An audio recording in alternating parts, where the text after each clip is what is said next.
এই আন্দোলনটা কিন্তু ছাত্ররা এমন বড় একটা ষড়যন্ত্র করা হয়েছে। নদীপথে পালানোর সময় শেখ হাসিনার বেসরকারি শিল্প ও বিনিয়োগ বিষয়ক উপদেষ্টা দরবেশ খ্যাত সালমান এফ রহমান এবং সাবেক আইনমন্ত্রী আনিসুল হককে গ্রেপ্তার করা হয়েছে।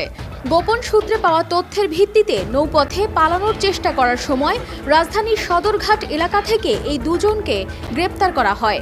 ঢাকা মহানগর police DMP commissioner Mohammad Mainul Hasan মঙ্গলবার বিকেলে গণমাধ্যমকে এ তথ্য নিশ্চিত করে জানান, ছাত্র জনতার আন্দোলনের সময় 16 জুলাই ঢাকা কলেজের সামনে সংঘর্ষের ঘটনায় একজন ছাত্র এবং একজন হকার নিহত হন।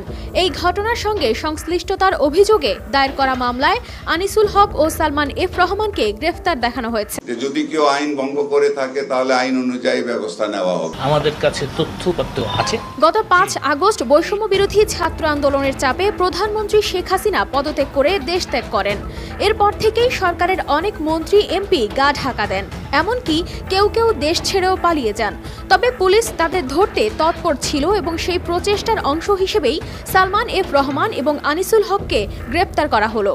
আইন তার নিজের গতিতে চলবে, কোনো রকম প্রোটেকশন কাউকে দেওয়া হবে না। সালমান এফ রহমান, যিনি ঢাকা 1 আসনের সাবেক সংসদ সদস্য এবং শিল্পপতি হিসেবে পরিচিত, ছিলেন শেখ হাসিনার বেসরকারি শিল্প ও বিনিয়োগ উপদেষ্টা।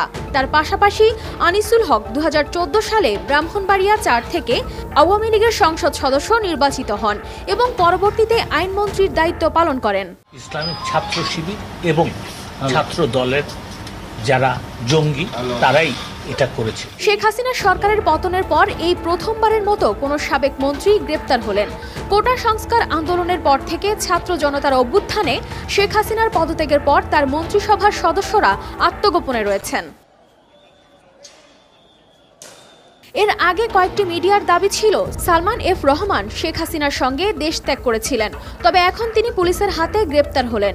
নোবেলজয়ী ডক্টর মোহাম্মদ ইউনূসের নেতৃত্বে 8 আগস্ট অন্তর্বর্তীকালীন সরকার শপথ নেওয়ার পরই এই গ্রেপ্তারের ঘটনা ঘটে।